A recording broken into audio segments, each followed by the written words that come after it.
Welcome to the State of the Market with knowledgeable realtor Scott Zaino. Sit back and relax as Scott lifts the curtain on Cape Cod's real estate stats. Buckle up and let's dive in. This is your monthly State of the Market report. Hey everybody, welcome back to another State of the Market. I'm Scott Zaino with Scott Zaino Group and Keller Williams Luxury Real Estate. We're bringing you the end of November stats. This video, if you're selling a property or you're looking to buy a property or you just own a property and you're curious, this video is for you. Let's jump right on in and cover our different sectors. I'm going to go ahead and share my screen. And there we go. Okay. So the first sector that we always cover is the sales price. So the average sales price ending November 2025 was 962,000. That's average. October was 1,062,000. And so that's a difference of about 60,000, right? All right. The next sector we want to cover here is homes for sale. So the end of November, there was 824 properties for sale. That includes raw land, residential, and condominiums from P-Town to Plymouth. A lot of inventory? No, very, very little inventory. Still, we have not recovered from pre-COVID, which was over 5 years ago. A lot of it, I think, has to do with the low interest rates that a lot of people are holding, and they don't want to sell their house, and so they're a little reluctant to put their properties on the market for, even 6%, which is still a really good rate. Um, so we're just not seeing as much inventory as we'd like to. If we go back 5 years to pre-COVID, March of 2020, you can see that number right there, 1,978. And then you see it goes right down the ski slope and then just kind of bounces along the bottom here of the ocean floor. It's come up, it's come down. It's been as little as 400. It's been as high as 1,100. It's right now at 824 listings for sale in Barnstable County. Let's see. The next one that we're going to cover is your days on market. So the average days on market to put your house under contract is 45 days. Okay. In October, it was 54. So it's gone down about 9 days. A little quicker to put the houses on the contract, only by 9 days, but still pretty good, right? Then you got your months of supply, which is 2.8. 2.8 months of supply. What does that mean? Scott, what does that mean? And then in October it was 3.5. So this is like an absorption rate, right? And looking for my sheet here for a second. This is like an absorption rate, and this tells us how much inventory there's out there. 2.8 months. So 4 months or less of inventory is a seller's market. 5 months or so is a slack or neutral market, and greater than 6 months of inventory is a buyer's market. And it doesn't mean that you can't get a great buy, because we're seeing some excellent buys out there for our buyer clients.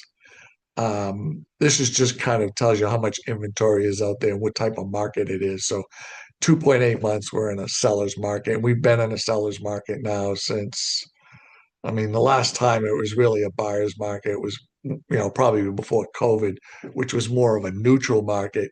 And then things kind of took over, and here we are today at 2.8. Last month it was 3.5. So we've lost, 2.8 to 3.5 months. It's still a seller's market. All right. Then we got percentage the list to sales price ratio.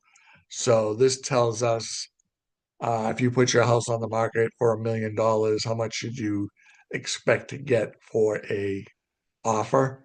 And 98% of the percentage of the list to sales price. So if you put your house on for $1 million, there's a very good chance that you're going to get 980,000 for it based on these stats, right? You could get higher, you could get lower. We are seeing certain properties, certain price range, certain locations, certain condition. We are seeing still competitive multiple offers here on Cape Cod and in the Northeast. Um, Real estate is local, right? So if you're looking to buy or sell something here in Barnstable County, uh, a video like this should be very helpful because it gets you dialed in on this area. If you were to do the same video in another state, whether it's the Midwest or Texas or California or even Florida, the numbers are going to be different because their market is different. Okay. Real estate is local. The last thing I want to talk to you about and share is, of course, interest rates, right? Everybody's talking about interest rates these days. I think we may get another move, maybe a quarter. I think maybe even a half a point, maybe sometime this month. But for today, 30-year fixed is 6.2, which is very good. 15-year fixed is 5.6. So it's a little bit lower rate. It's a shorter term. Um, so that's why they give you the little bit better rate, 5.6 for a 15-year fixed. 30-year FHA, Federal Housing Administration, 6.3. And you can do those loans with as little as 3.5% down. Some people will do 5 or 10, but you can do them with as little as 3.5. Of course, you have your closing costs there as well. All right. And then you have your 30-year VA Veterans Administration loans. You can do those with 0% down if you'd like. You don't have to, but you can. And that's 6.4. And then we have a 30-year jumbo financing 750, maybe 800,000 at again 6.4. So the interest rates are not 8% and they're not at 3 or 4%. So they're right in the middle, right? So, what I share with my clients is the interest rate is important. Don't get me wrong, but get dialed in on a house that might be a little bit less than your budget. Like if you're looking for a $700,000 house, look at something for maybe 6.25, right? To offset the rate. Then go in and do some painting, fix it up, right? Make it your own. And then as your equity goes up and the interest rates come down, or you get your 20% and you don't have the PMI anymore, you can refinance, right? The main thing is you can't win if you don't play, right? We've all heard that, whether it's playing the lottery or whatever it is that you're trying to do better on, right? You can't win if you don't play. So the most important thing is getting into the game of real estate and taking advantage of all the benefits and having a place to call your own and make your own for you and your family to enjoy for years to come. So it's really important that, I mean, no one wants to throw away any money renting, right? Because I know the rents are super high. A one bedroom is $1,900. So if you have a family, you're looking at $3,500 a month. You can buy a house for that, right? You do need to put some money down. You have a closing cost. So I guess what I'm saying is, if you truly want to buy a piece of property and take advantages of all the real estate um, write-offs, so to speak, um, keep looking, right? Keep turning over those rocks. And it's not going to be your forever home if it's your first home. Average family lives in a house between, I get different stats all the time, but the latest is 8 to 10 years. But that doesn't mean you have to stay there for 8 years. You can stay there for 5 years and maybe keep that house and rent it. And then when the rates come down, refinance it.